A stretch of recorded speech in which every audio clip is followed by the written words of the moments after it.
welcome to Phoebe Freeport Republic versus Mercenary Coalition here in Alliance Tournament 15. I'm Ithaca Hawk, joined by Rain Chocolate. Now, for this match, we have PFR bringing Dual Sleipnir, Scimitar, Dual Gila, Ferox, Dual Moa, Dual Hound. Very interesting setup there. Lady Arian in the Scimitar. We're told that she actually is the Rabisu pilot, which the Mercenary Coalition have banned that Rabisu, knowing that PFR have one, and she is personally quite disappointed because she wanted to bring it. Rain, why don't you tell us about what MC you've brought?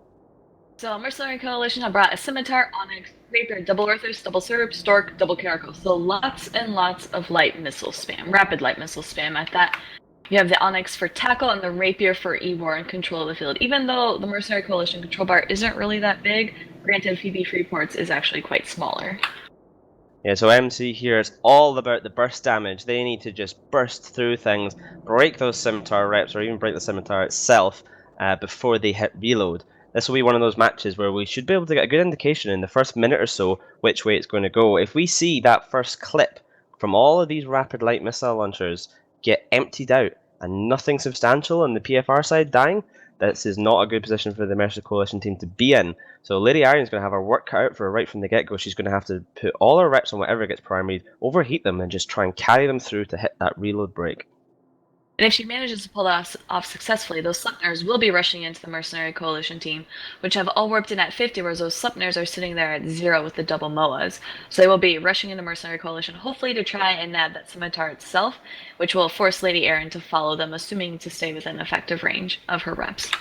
Yeah, they're going to have to watch out for that Onyx, though, with that long-range scram that could be very good for screening off those Sleipnirs coming in. So the match will be underway very, very shortly. We're seeing all the links being fired off, and immediately, as expected, the Sleipnirs burning straight towards the Mercenary Coalition team, which are just starting to scatter off in all different directions, getting away. And where's the damage going to land first? We should see. Are they going to go for the Hounds? Are they going to go straight for that Scimitar? I'm not quite sure. So I'm watching Lady Arian. She's getting I want to say she's getting transversal. It doesn't really matter with missiles, but she is actually attempting to stay at range as those Sleipnirs rush in. So they are actually primarying this MOA that rushed in with those Sleipnirs. There also are jams on the field in the form of drones. Yeah, getting rid of those MOAs is actually a really good shout from Mercenary Coalition because that's pretty heavy tackle, and you really don't want the rest of your rapid light missile launcher ships to be tackled. Now that Rapier there, he is scrammed. He is receiving reps, but he's not surviving. He is starting to drop. He's bleeding armor very shortly. So once those long range webs go down, the Sleipnirs will be able to move around a lot more free. That Moa of Crimson on the PFR side, though, he is Hex scrammed, so he is being screened off as well. Yeah, so we did see the Rapier go down under those Scimitar reps, which is really kind of expected with the heavy DPS that those Sleipnirs bring. Next, they are actually primarying Artemis in the Scimitar himself, although he is not tackled at all, and he is actually moving rather quickly. Yeah, so the Mercenary Coalition attack bar there just dropped substantially as a bunch of their ships just hit that rapid light reload, and the Moa of Crimson is still alive. So Lady Arian has saved that Moa. Now we'll see that one get repped up almost to full shields now, as the damage just dropped off on the Mercenary Coalition team. Not a good position to be in. They've decided to switch to that Scimitar, so if they can break her in this series of volleys, that could be good, but they didn't break that Moa. That is not really a good place to be. The Onyx of Mercenary Coalition has been scrammed, webbed, and the Scimitar is taking some damage. Yeah, the Scimitar has been running his ASB, and he's actually doing quite well. He looked like he was taking a lot of fire at first, losing armor, but now he seems to be sitting pretty as they've switched targets onto that Onyx. Yeah, so the Onyx obviously is causing them a lot of trouble with that long-range hit point, being able to screen off ships from quite far away. Pretty much what you want to do if you're a kiting team. Lady Arian, or Scimitar, is still taking some more damage though. She will start boosting again imminently. There she goes. So she's still okay. She's actually not tackled in any way. But those rapid lights have such a long range. She doesn't necessarily have to be. Especially, they apply pretty much perfectly, and that's what they're doing right now. They're bursting her down. You see that huge volley into hull, and she is gone. So that's Lady Arian, the Scimitar, down for PFR. Not good for them at all. The Moa now being hexgrammed. So now, because they've no logistics left, those support ships like the Moa, like the Hounds, are going to be very, very vulnerable to this rapid light missile burst. Yeah, so the Scimitar of the Mercenary Coalition side now has to keep up all of its rapid light ships, and they also have to focus fire. I wouldn't say they've gotten the Scimitar down, which is good, but if they're not able to focus fire their targets, then it's completely worthless. And as I say, that Crimson in the Moa does finally go down. It looks like they're working on Sadik in the Hound. Yeah, it looks like the jams that are on the Sleipnirs are really causing trouble for the PFR team. Losing that heavy tackle in the Moas is just not good, because they're not going to be able to catch these Arthurses, these Serbs, these Storks, these Caracals. they're just going to be chasing them around. And if these are sort of like your standard autocannon Sleipnirs, they're not going to be. And I say that a Cerberus has been webbed and jammed as well, potentially. So if they can burst the Cerberus down, they can remove some of this damage from the field. Now the Mercenary Coalition attack bar is low because they must again be on this reload, and that Cerberus dropping into very low shields. The reps aren't really landing on him at all. I see the Orthrus being repped, the Stork being repped, but not the Cerberus. Yeah, it doesn't even look like I want to say the Scimitar maybe not even be in range of that Serb. It doesn't look like he's attempted to put reps on him all, and he is down and followed shortly by that Hound from Sadik. Yeah, so that Scimitar looks like, as you said, got just maybe too far away. He was trying to stay away from those Sleipnirs, and the PFR team just turned around. Now, as I said that, he just actually jumped. He just used a micro jump drive beacon. So the Scimitar from Mercenary Coalition is now quite far from his team. So this is a really good opportunity for PFR to burn down a couple of these support ships, like the Caracals, which obviously are going to be a lot more squishy than the Cerberus, and they're doing just that. That's a Caracal down for the Mercenary Coalition side. PFR currently still sitting pretty, even though that Scimitar is still alive, he is not in a good range to help his friend, so he has to burn back in, which is what he's doing. Yeah, Mercenary Coalition going for the Gila, piloted by Aaron. It looks like that's going to be their next target, just picking away at him, but I believe they might be in reload. Their attack bar has decreased significantly, losing that Serb and Caracal. They should be on reload, I would say, shortly. Yes, I'm not quite sure actually what's jamming these. It looks like, yeah, there are some flights of EC300s that are kicking around, and they look to be causing a whole bunch of trouble for these Sleipnirs here. There's a web and an Orthrus, which is not something you want to do. If you're ever roaming around in your Orthrus and you get webbed, then you've done something wrong. So in this case, Mr. Greb here has made some mistake, and he has broken away from that web. Looks like maybe the EC300s have saved his little bacon, and he is off again. Yeah, so while these teams, like, I want to say Mercenary Coalition has absolutely no control bar, but we can still see those ECM effects going off on Phoebe Freeport. That is due to being able to use drones rather than their Evor mid slots. Yeah, so Gila goes down there on the PFR side, but it looks like they might trade it for this this Orthrus. But as I say that, the rep's landing from Artemis and the Scimitar there onto the Orthrus, so he has lost a lot of armor, so he's lost a little bit of buffer there, but he is getting those reps again. So these Sleipnirs need to just chase stuff down, and they need to get lucky to get some some bad luck for the jams, I guess, and get some webs on things. They've got a web and a caracal, which is a good thing, so they need to just get in on top of that caracal, burst it down. In the meantime, Mercenary Coalition need to stay away from these Sleipnirs. They need to not get caught. Yeah, for being a kite comp, they're not doing too well. But then again, Caracals aren't really known for being cap stable, so obviously if they're burning their MWD the whole time while trying to shoot Phoebe Freeport, then they're eventually going to run out of capacitor. Although he is catching reps from that Simi, and it does look like there are also Evor drones on that Scimitar, but seeing that rep effect on screen, we know that Scimitar is actually not ECM jammed. Yeah, interestingly, it looks like that caracal there is actually chasing the Ferrex of Syrinx, and in turn being chased by a Sleipnir himself. He is getting shot pretty hard now. That Sleipnir landed right on top of him. It looks like the jams just missed there, and he has been deleted. Artemis in the Scimitar is taking some damage. It looks like he's stopped boosting, so perhaps he's run out of charges on his ASB and hasn't managed to reload it just yet. He is heading off another micro jump drive beacon, actually, so we could see him attempt to just blink away out of danger. And I believe the Scimitar has been actually using this MJD beacon the whole time. I know we haven't called it out except the one time he was out of position, but it looked like he was just repositioning himself, staying away from those Sleipnirs and getting back close with his team. And also shout out to the Stork pilot because he is also remote seaboing the Scimitar, which is allowing it to actually not be jammed and also maintain its locking ability. Yeah, stronger than that. Unfortunately, Syrinx, their captain of the PFR team in the Ferrex, has just been removed. 50 points to 44. At this point, at Mercenary Coalition, you just need to kite away, turn around, burn off, get away as far away as you can from these Sleipnirs. Don't let yourself get webbed, and you should win this on points. As simple as that. PFR are going to be chasing you, so it's just a piloting thing at this point. You don't want to lose any more ships. Now, they are killing this Hound, which is a good thing, because that Hound could, with no reps in the field, he's going to be removed by rapid lights, no problem. So it's just these two Sleipnirs they have to avoid now. Yeah, and Sleipnirs, I would say, for being a cruiser, you should hopefully be able to stay away from Sleipnirs as a battle cruiser, even though they're going to be chasing things down as fast as they possibly can. But it looks like, I would say, Mercenary Coalition actually pulled this one back. I thought, although they are fighting a pretty hard fight against Phoebe Freeport, now all they have to do is just kind of maintain their lead and not have any piloting there. Yes, I mean, there's only 9 points in it as well, so I mean, the Stork isn't enough, but any other ship would put PFR into the lead. So if they can catch up to one of these Orthruses or even this Cerberus, then they can still pull it back. And we have seen a couple of matches that we've thought are almost over and suddenly turn around at the very last minute. So all it takes is one piloting mistake by a member of Mercenary Coalition here, and you can bet that their FC or one of their pilots is sitting there dead and shouting at all of his guys just to burn off and don't be stupid.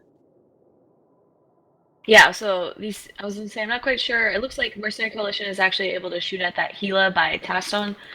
And the Scimitar is actually not, it shows the ECM effects, but does not seem to be actually jammed. Seems most of Mercenary Coalition is staying very clear away from those Sleipnirs and very, very far away from that Gila. Yeah, I think the hero of this match has to be that EC300 drone that jammed the Sleipnir that was webbing the Orthrus of Greb there, because he managed to just break away in very low armor, and in a shield tanked cruiser, breaking away in armor is pretty much as close as you can really get. So that drone saved him, and in turn probably saved the match for Mercenary Coalition here. Yeah, those EC drones, I believe they're only, yes, T1 drones. See a flight of them sitting on this Orthrus itself. But seeing as they're only T1, they're actually not that great. I don't know if I throw all my eggs in a basket relying on these EC drones, but they seem to pay off for Mercenary Coalition. This Gila from Phoebe Freeport is not entering armor, although it looks like he seems to be regenning. It looks like Mercenary Coalition maybe just getting out of a reload. Nope, looks like one of their ships at least just entered it. We can see that attack bar moving back and forth. 30 seconds left on the field. Yeah, so Scimitar actually going to drop very soon, and the Gila's still alive. Did they catch him? They caught him! Yeah, so the Scimitar is down, so Phoebe are actually up in points now. 20 seconds to go. Oh my god, this is happening all over again. And flashbacks. This Gila now needs to just burn up and not die. Don't die. Tasted Thorn, listen to me. I'm channeling it. Just don't die for the next 11 seconds and you've won this. All you need to do. Oh, he's down! He is down! 64 to 61. That is it. Mercenary Coalition taking this one. Oh my god. What the hell's happening? Oh my god, so Mercenary Coalition's sitting pretty, and then they're just like, haha, just kidding, just a prank, and they're like, oh no, we actually want to kill that. So I don't know what is with these teams, just giving us a pretty decent match, then throwing it all at the end. But with that, we'll send it back to the studio.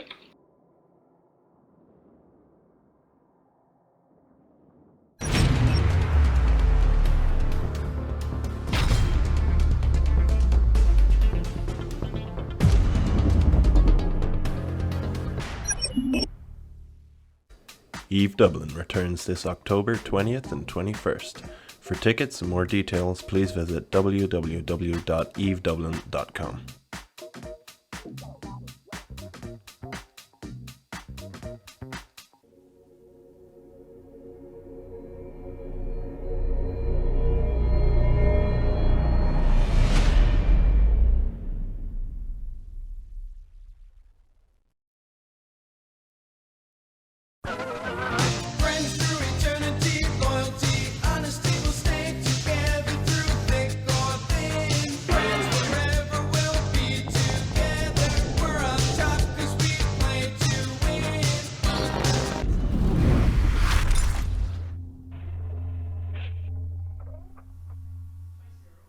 Another amazing game swung at the last moment by points once again. Even in the losers bracket, incredible games today. Today is one of the best days in tournament history. Quite possibly the winners of the vote picks for the last two matches for Ghost Legion versus Bastard Cartel. That was LeVar Burton, and then PFR versus MC Peplord Astera. Peplord Astera is the winner there. $1 billion ISK each. If you want to vote on the last few matches of the day, you can go to vote.eve-nt.uk. So first, before we go with the analysis, we have a nice little Insta replay of a minor mistake by the Onyx pilot here. So the Onyx pilot is tackled. If we press play, please. So he's tackled. He's soon to be webbed. And, you know, PFR are just punishing him. All the damage is going on. They do the best they can. MC pushing on the Simi. I mean, trading Onyx for Simi is a reasonable trade, but, you know, they're holding him. He's holding reps. He's doing fine. He's doing great. And, however, in a few moments, he's tanking. He activates his Hick Scram on the Moa, can no longer receive remote reps, and instantly dies. So do please remember, Hick pilots, when you activate your targeted Scram, you cannot receive remote reps. So if you are barely tanking the bottom of your shield, whilst, you know, you're being shot, perhaps don't use it. Perhaps that's not the perfect time. Maybe if it's to catch a key ship at a key moment and that 1 second of Scram will win you the match, yes. If it's a random Moa, not so much. Still, moving swiftly on. Relo, give me your thoughts on that match. I reckon EC300 won them that match. Yeah. I think RNGesus was on the MC side, and when that Sleipnir caught the Orthrus, I thought, that's game. That is literally, that is pretty much a lot of their DPS. It's 1/4 of their DPS. If they can kill that, then that's no problem. But he lost the web, and I have a feeling it was the EC300s, because there was a lot of EC300s on the Mercenary Coalition side, and it is like it's kind of a traditional setup. You've got brawling versus kiting. And there's a lot of skill on. You got the Hugin for the long range red, the Onyx for the Hick, but they got caught pretty quickly, considering they were like a kiting setup. So now we have a graph of ships chosen by class going through the tournament coming out here. Suetonia, will you pull us through and say what maybe this represents and what's being shown here? I think this is pretty typical of what you would expect to see. Cruisers have the most. They have the most different ship classes, very specialized ships like logistics. Very broad. Yeah, very class. broad. So you'd expect to see a lot of them picked. Again, frigates, we're seeing Daredevils, Punishers, Merlins, that they are there just to fill those gaps in points. And battle cruisers, of course, we've seen the NBC core. We're still seeing a fair share of battleships and destroyers, though, thanks to the flagship rules, thanks to Vindicators and Rattlesnakes in various comps, and of course the Link destroyers. I really wish we could compare this to last year, because I think if we saw last year, I think both the battleship and the destroyer would be so much higher given the prevalence, especially in the early round, of that battleship core plus a command ship plus a T2 Logi plus tactical destroyers and then flavor frigates. That was the kind of the way people were building teams last year, all the way into the final weekend when we started moving into what we see now, which is that NBC dominance that we're seeing in the tournament this year. Still, moving on, we have our next match for the day. It is going to be a very exciting match between Templis Calcif and Slice. Now, if Templis Calcif win this match, and we also have Hydra win their match, which is our final match of the day, then will face each other and in the next round. So if Hydra win their match and PL win their match, then they will face each other. If Templis win this match against Slice, they will face PL. And then if they beat PL, then they will face Hydra, assuming Hydra win their next match. That's what it was. I do apologize for being a bit confusing there. Still, so Templis Calcif, I'm sure we all remember their victory against Hydra in the first round. Then they lost to Laserhawks, who have been on an absolute tear through the winners bracket. Then we have another win against Purple Helmeted Warriors. Slice, Soliaris, Teutonium, to give them their full name, they lost in the first round to a Bandit Park, who equally have been on absolute tear this tournament, then winning against FCon and No Handlebars, knocking both of them into the losers bracket. Relo, tell me a little about this matchup. Are you predicting either winners here? Do you think Templis have it because they're riding that high from defeating Hydra? Or do you think Slice, with their Captain King Voodoo putting out all those great practice videos, has put in the effort to take them down? I definitely think both teams have put in a lot of effort. Obviously, Tempest, it's paid off a lot for them. They did kill the Kings pretty much. Hydra Reloaded, being the top dogs or very close to the top. But I think Tempest will have this one because they're just tearing AT down for days, basically. They're bringing some crazy Caldari role-playing setups, and they're just winning. I like it, Tempest. Suetonia, what are your thoughts? Templis versus Slice. Do you just want Templis to die for destroying your nerds into losers bracket, or do you think that they're likely to win here? I think Templis have obviously, knocked out not knocked out, but taken key games off of the stronger teams here, whereas, FCon and No Handlebars may be on the weaker side for the other team. So I'd really like to see Templis versus PL, just because... That would be great. Yeah, because, if Templis knock out PL from the tournament, everyone who shit-talked me on Slack, on Discord, on Twitter, about Hydra losing to Templis, well, I just get to retweet all of those, There would be a level of smug beyond perhaps even Elise that you would be able to pull off there. Hey, let's have a little look at the bans we've got coming up here for this match. As I scroll down to where they are posted to me, not in that channel, but in the other channel. Why are they misbehaving? Here we go. Okay, so we have the bans for this match between Slice and Templis Calcif. Harbinger Navy issue and Brutix Navy issue for Templis, and Cerberus and Orthrus for Slythe, trying to ban out NBC Core versus trying to ban out RML Core. However, we must go straight to the match. We cannot analyse those bans, so the penultimate match of the day is going to be Slice versus Templis Calcif. Best of luck to both teams. Let's send it to the casters.